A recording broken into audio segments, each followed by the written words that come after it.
함께 하나님 말씀 보겠습니다.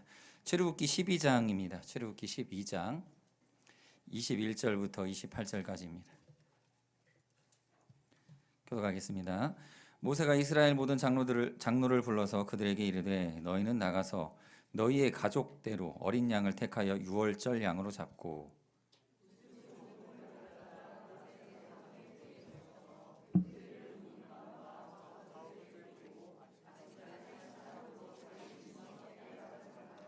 여호와께서 애굽 사람들에게 재앙을 내리려고 지나가실 때에 문 인방과 좌우 문설주의 피를 보시면 여호와께서 그분을 넘으시고 멸하는 자에게 너희 집에 들어가서 너희를 치지 못하게 하실 것임이니라.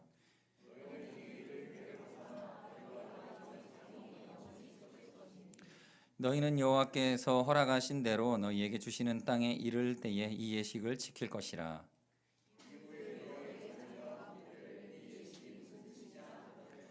너희는 이르기를 이는 여호와의 유월절 제사라. 여호와께서 애굽 사람에게 재앙을 내리실 때에 애굽에 있는 이스라엘 자손의 집을 넘으사 우리의 집을 구원하셨느니라 하라 하매 백성이 머리 숙여 경배하니라.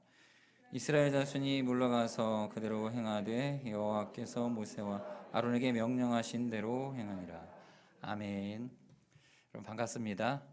반갑습니다. 웃지를 않으시는군요.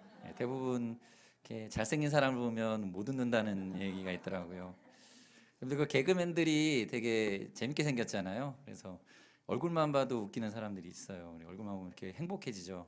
그 뭐 정종철, 박휘순, 뭐 면접장에 얼굴만 딱 들고 들어갔더니 바로 합격했다고 그러잖아요. 그러니까 이게 왜 이렇게 웃기냐면 왜 사람들이 웃냐면 그 우월감이래요. 그런 게 우월감. 묘하게 자기보다 못생긴 사람을 보면 저 사람도 저렇게 살아가는데 나는 예, 뭐 이런 우월감을 가지고 이렇게 행복해지면서 자연스럽게 웃음이 난다고 하더라고요.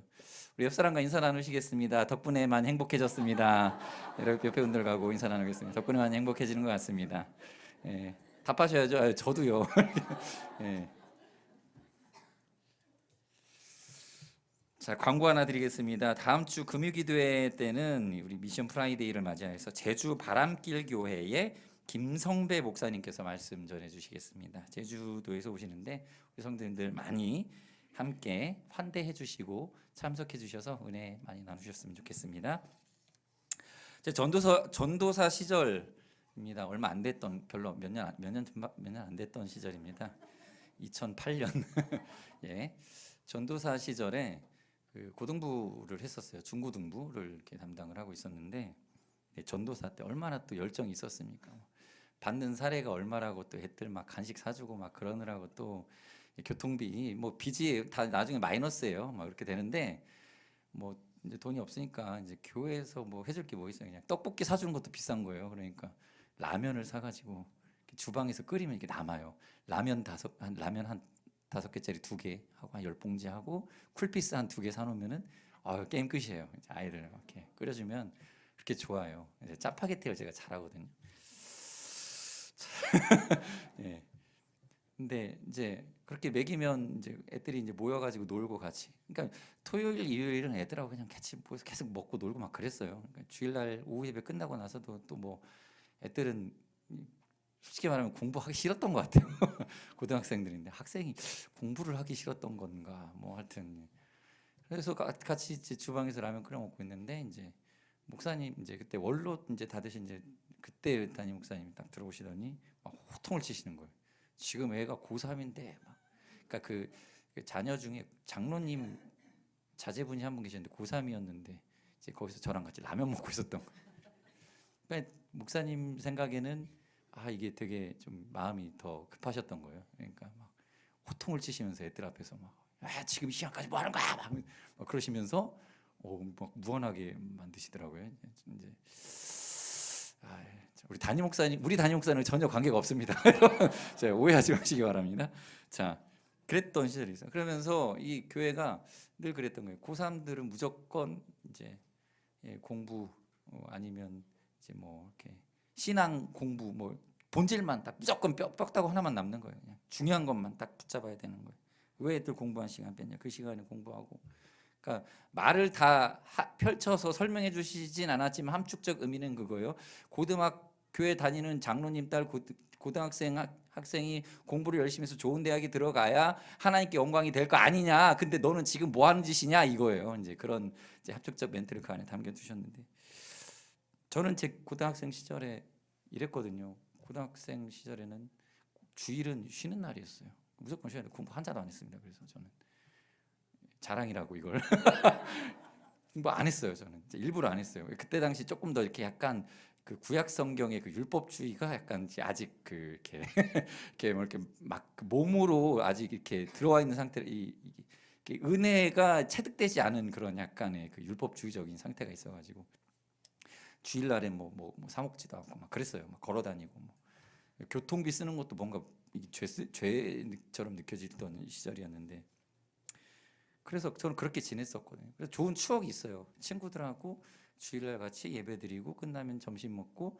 농구하고 저녁 예배드리기 전까지 막 어떻게든 교회 안에서 막 이렇게 하여튼 교회에서 교숙자라고 하죠. 막 이렇게 그 사택 목사님 사택에 기어 들어가 가지고 막 이렇게 형님 방에서 계속 이렇게 삐대고 막 이렇게 그랬던.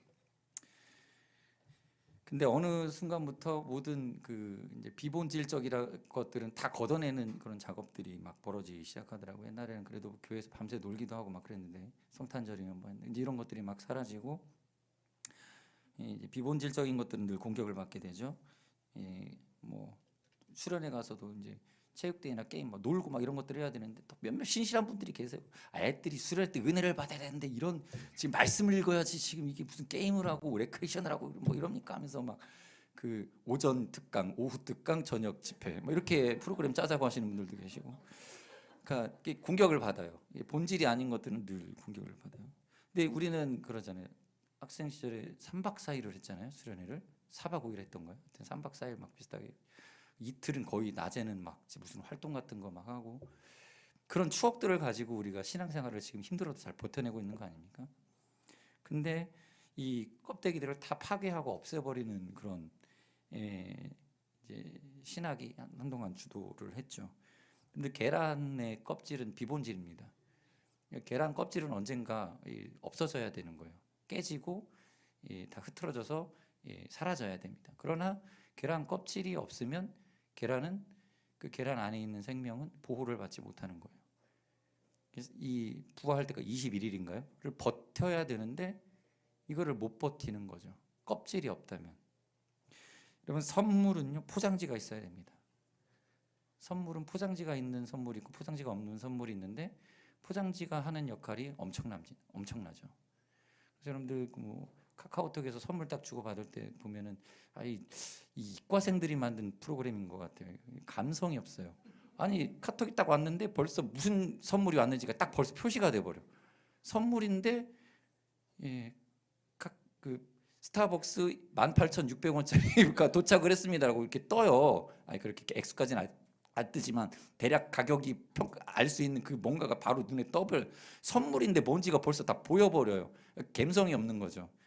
제가 카카오톡 나중에 취업을 하면 나중에 취업을 될지 모르. 이거 아이디어부터 바꾸고 포장지부터 만들어야 돼요. 이게 딱 받아 선물이 왔습니다. 뭘까요? 이렇게 해서 접근을 해야 되는데 바로 뭐 이게 뭐가 도착했습니다 하고 막 뭐 대충 뭐 얼마짜리인지 파악이 되고 감성이 없는 거죠. 왜 그럴까요?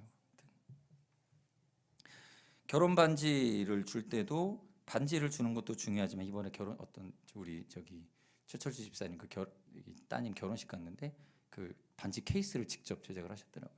그러니까 반지도 중요하지만 반지를 어떻게 전달하느냐가 참 중요한 거 아닙니까?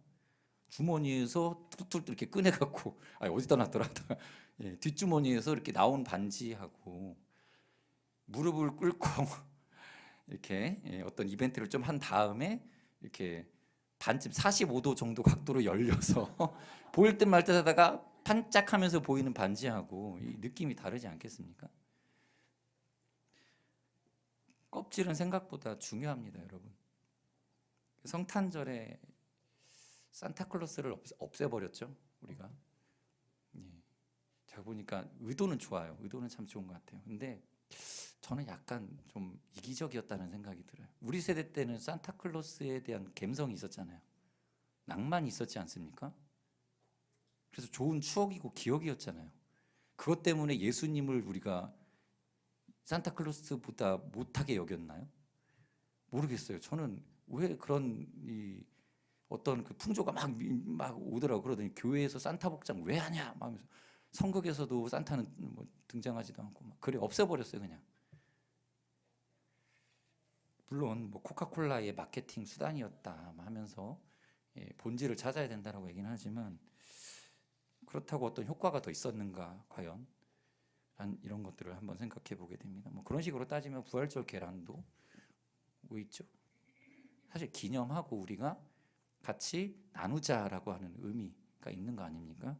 그렇다고 한다면 그것이 비록 본질은 아닐지라도 우리가 소중하게 여길 필요는 있는 거죠. 수련회 때 철로 역정하면서 뭐 밤에는 담력 훈련 비슷한 이상한 것들 많이 했잖아요.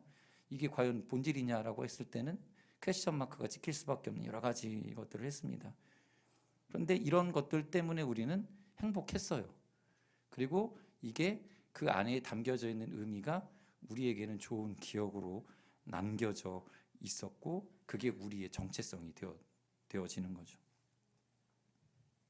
여러분 껍질이 없어지면요 기억이 사라집니다.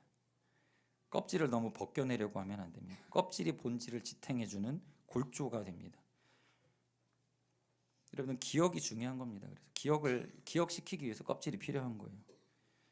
기원전 213년 진시황이 중국을 통일하고 나서 보니까 내가 통일된 나라를 만들었는데 왜 아직도 이 제자 백가의 쟁명이 연연하냐 한탄을 하는 거죠. 왜 이 국가에 대해서 다른 이 철학들이 난무하느냐 하면서 굉장히 속상해했죠. 그때 옆에 이사라고 하는 승상이 있었습니다. 이 승상이 폐하 지금은 하나의 법, 하나의 사상이 필요합니다.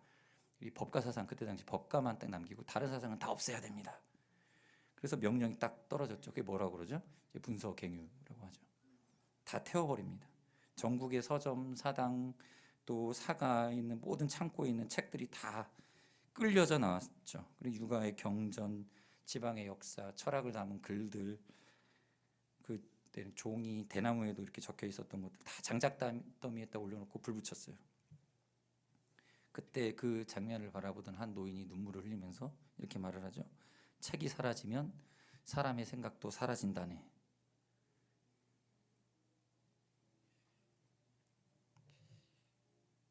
그래서 결국은 다 사라진 줄 알았지만 나중에 이제 그 창고에 몰래 보관되어 있던 책들이 조금 이렇게 남아 있어서 근데 만약에 이때 이 책들이 태워지지 않았다면 근데 우리 좀 그렇지 않나요? 중국을 대할 때 약간 그런 느낌 들지 않나요? 분명히 우리 역사 속에서 우리 선조들은 중국을 사대했거든요. 근데 왜 사대했을까? 뭐 그렇게 대단했을까? 그게 지금 안 보이잖아요. 그렇죠? 뭐 그리 대단한 거였을까? 근데 중국 사람들은 공자 별로 이렇게 추종 안 하고 뭐 그러잖아요. 우리나라 사람들 되게 추종했단 말이에요. 그게 뭐였기에 그렇게까지 막 따랐을까? 그게 이제 그때 다 사라진 거예요. 그리고 또 한 번 있었죠. 비교적 최근인데 1966년에 마오쩌둥이 문화대혁명이라고 해서 일으켜가지고 또 그때도 똑같은 짓을 했죠. 책, 문화, 유산, 뭐 사상, 철학 이런 거 다 갖다 끌고 와가지고 사람들 앞에서 망신 주고 다 불태우고 처형하고 없애버렸어요. 그러니까 중국은 이게 분명히 뭐가 있었던 나라인데 뭐가 없어요. 그래서 우리가 중국을 대할 때마다 뭔가 미묘한 느낌이 드는 거죠. 저 사람들은 뭔가 역사가 우리 조상 뭐 성씨 조상들이 뭐 중국에서 다 왔다고 그러고 막 하는데 왜 뭐가 없냐 이렇게 다 없애버린 거예요. 그러니까 기억이 다 사라지는 거죠. 기억이 사라지니까 중국 사람들 이 정체성이 사라지는 거죠. 누구인가가 다 사라져 버리고 없어져 버리니까 기억이 없으니까 내가 누군지를 모르는 상태가 돼 버리는 거죠. 슬픈 겁니다. 여러분 영화 메멘토 아십니까? 메멘토. 저 군대 있을 때 이제 휴가 나와서 봤었던 영화인데 지금도 기억은 나는데 뭔 내용인지는 그때 모르는 내용인데 어려웠어요. 크리스토퍼 놀란 감독의 그 데뷔작 같은 작품인데 여기 보면 시간을 거꾸로 하는데 이 사람이 기억상실증에 걸려요. 주인공이 기억상실증에 걸려서 순간 이게 단기 기억상실증입니다. 10분 이전의 것들을 기억을 못해요. 그런데 자기 몸에다가 이렇게 메모를 해놨단 말이에요. 그러니까 뭔 사건이 있었어. 근데 이 내용의 전말을 보면 이 사람의 집에 강도가 들어서 아내가 몹쓸짓을 당하고 살해당한 줄로 기억을 하고 있어요. 그런데 살해당했던 범인, 살해하지 않았어요. 근데 살해했다고 생각을 기억을 하고 있고 충격 때문에, 그리고 살해했던 범인을 잡아서 이미 처벌을 했는데 아직도 안 잡혔다고 생각을 하고 계속 범인을 추적을 해요, 이 사람이. 그러다가 나중에는 그 살해했던 범인을 잡아준 경찰관을 범인이라고 여겨서 총으로 쏴 죽입니다. 그러니까 기억이 없으니까. 또 비슷한 소재로 우리나라에 그 유명한 내 머릿속의 지우개라는 영화가 있었죠. 알츠하이머를 앓고 있는. 그러니까 영화의 이 처음에서 중간까지 보면 되게 아름다워요. 일단 배우가 아름다워요. 손예진, 정우성이 나와요. 정우성이 수염을 덥수하게 길렀는데도 잘생겼어요. 그러니까 멋있어요. 머리 막 헝클어져서 나오는데도 그냥 멋있어요. 예, 그냥 잘생겼어요.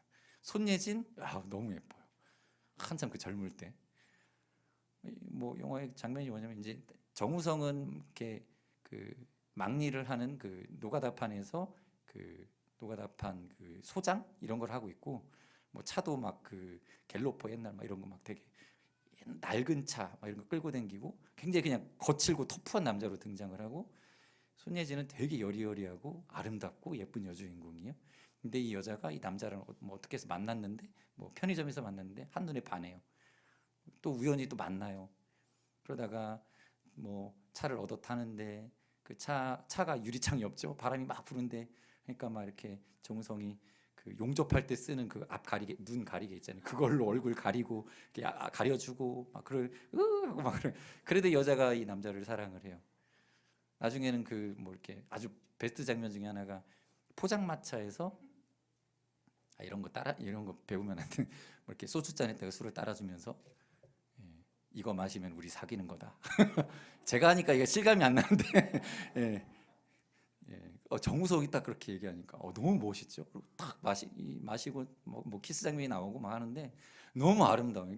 그 청춘, 그리고 이 손예진이 정우성과 결혼하고 싶어서 아빠의 만류에도 불구하고 막 그 비 오는 날 막 몸이 아파 쓰러질 때까지 그 남자를 찾아가고 결국은 아빠가 못 이겨서 둘이 결혼을 시켜줍니다. 그리고 행복한 신혼집을 마련.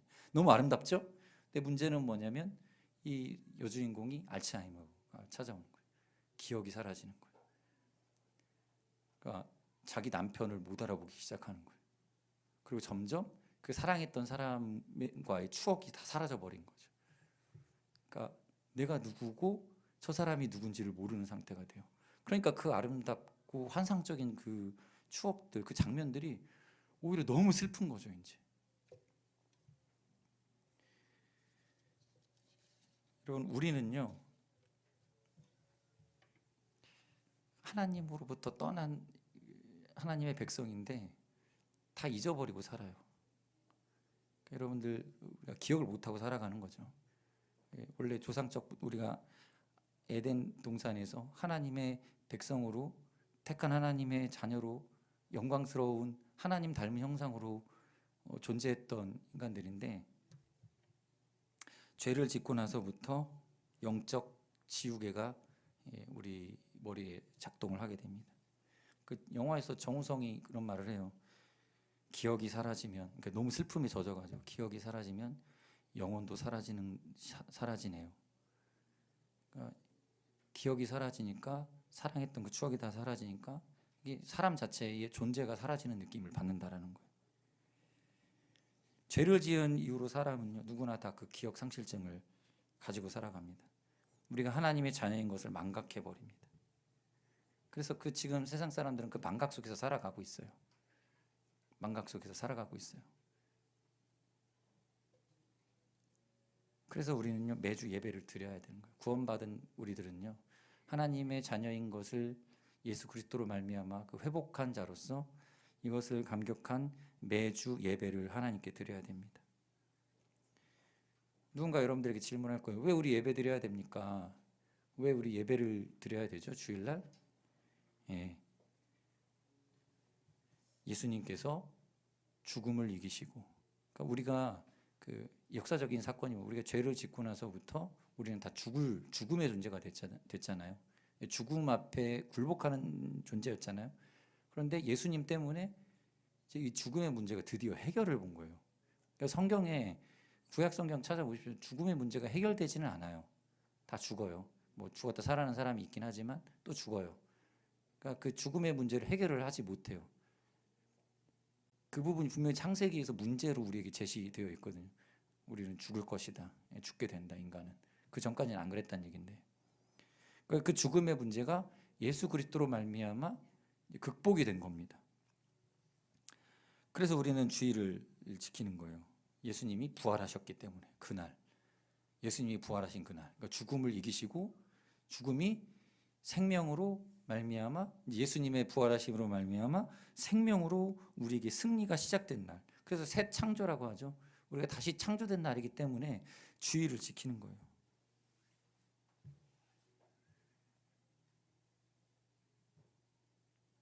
여러분, 우리는요 한 주가 하나님 앞에 새로 창조되어져야 됩니다.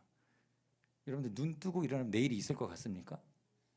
당연하게 있겠지라고 생각을 할 거예요. 막연하게 다음 주 또 반복되겠지. 이번 주 살았던 것처럼 다음 주도 계획대로 돌아갈 거야 라고 우리는 생각하고 살아가지만, 그러나 여러분들 만져본 적도 없는 내일이 내일 또 생긴다니까요. 너무 철학적으로 접근해서 죄송합니다. 내일이 또 생긴다니까요. 그 전에 존재하지 않았어요, 내일은. 근데 내일 또 생길 거예요. 그 뭐냐면 하나님이 만들어 주시는 거예요. 이제 이 창조가 계속 반복이 되는 거죠. 그래서 우리는 주일 첫날, 그러니까 한 주의 첫날을 하나님께 드림으로써 하나님께서 창조해 주실 그 새 날을 이제 살아갑니다. 그러나 이 새 날은 당연히 반복될 날이 아니라 하나님이 만들어 주셔서 우리에게 허락해 주실 새 날로서 하나님의 생명으로 우리와 함께 하심으로 생명이 있는 새 날을 주실 것을 믿습니다 하고 한 주를 시작하는 거예요. 그래서 여러분들 주일을 철저히 지키셔야 됩니다. 하나님 것이기 때문에. 혹시 주일 예배를 빠지게 될 어떤 상황이 된다면 그 뭐 이렇게 여러분들이 뭐 어디 여행을 혹시 가게 됐어. 뭐 그러면은 그 현장에서라도 거기서 예배를 드릴 수 있는 공간을 찾아서 예배를 반드시 드려야 됩니다. 그래야 이것이 내가 누구인가를 기억할 수 있는 유일한 방법이 되는 거예요. 점점 까먹어가게 될 걸요. 한 번씩 두 번씩 빼먹기 시작하면 잊어버리면 우리의 영혼이 사라지는 것과 같은. 오늘 본문 26절에 이후에 너희 자녀가 묻기를 이 예식이 무슨 뜻이냐 하거든 너희는 이르기를 이는 여호와의 유월절 제사라 여호와께서 애굽 사람에게 재앙을 내리실 때에 애굽에 있는 이스라엘 자손의 집을 넘으사 우리의 집을 구원하셨느니라 하라 하매 백성이 머리 숙여 경배하니라.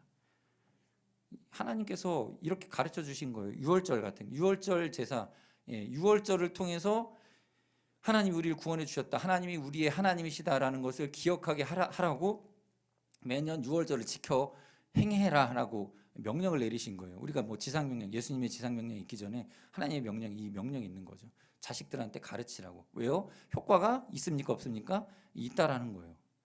여러분들이 예배를 드리면서 자녀들한테 질문을 던져줘야 돼요. 엄마는 왜 오늘 이렇게 피곤하고 지치는데 우리 아빠는 어저께도 막 출근했다가 토요일에도 막 하루 종일 자다가 그렇게 피곤해 하시면서 왜 주일날은 예배를 왜 가요? 물어보게 만들어야 돼요. 왜 그렇게 꼭 철저하게 교회를 가서 예배를 드리세요? 대답해 줘야 되겠죠. 예수님께서 부활하신 첫날이고 우리가 그것을 기억해야 되고 그것을 기념하고 우리가 기뻐해야 되기 때문이야. 가르쳐 줘야 됩니다. 자식들한테. 그럼 자식들은 여러분 이게 먹혀요. 사춘기 지나는 자식들이라고 말 안 들으니까 내가 가르치는 것들에 대해서 이게 자식들이 모르겠지, 이해 못. 아니요, 누구의 가르침보다 가장 자기 자신의 정체성으로 받아들이는 게 아버지, 어머니의 가르침입니다. 다른 건 몰라도 부모님이 살아계실 때에 나한테 가르쳐 주셨던 말은요, 이게 나의 정체가 돼요. 그래서 너무 안타깝고 불쌍한 게 뭐냐면 이제 부모를 이렇게 없이 이제 자라신 분들 같은 경우 자기가 누군지가 모르는 거예요. 자기가 나는 정체를 모르겠다. 난 부모님 그래서 나중에라도 찾고 싶다 막 그러잖아요. 입양하신 분들이 난 부모를 찾고 싶다. 왜 찾을까요? 날 버린 사람은. 근데 나의 정체성을 찾고 싶다라는 거예요. 부모님으로부터 내가 누구의 자식인지로. 그러면요 여러분의 정체 갖고 자녀들의 정체가 되는 겁니다. 여러분들 누구십니까? 우리 여기 앉아 계신 성도님들 누구십니까? 그걸 뭘로 정의 내리시겠습니까? 여러분들의 삶의 패턴과 여러분들이 가지고 있는 기억으로 무엇을 기념하고 살아가는가로 여러분의 정체를 드러내셔야 되는 겁니다. 자식들은요 부모님의 그 말에 퉁명스럽게 대답할지 모르지만 마음속 깊은 곳에 이미 아멘 하고 있을 거예요.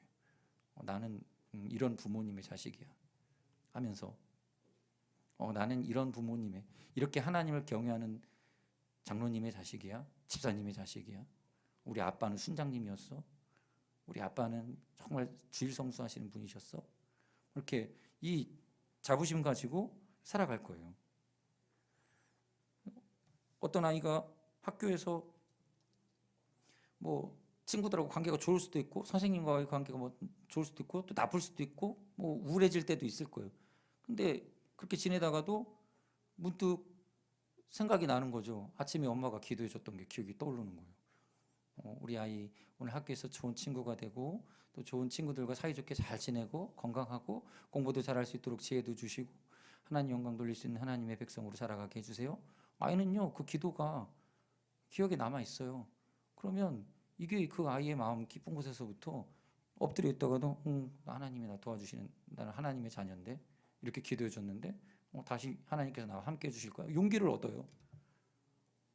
그래서 조금 더 밝아지고 적극적이 되고 조금 낙심, 뭐 의기소침한 일이 있다가도 다시 활력을 얻게 되고 금방 친구하고 싸웠다가도 다시 화해하게 되고.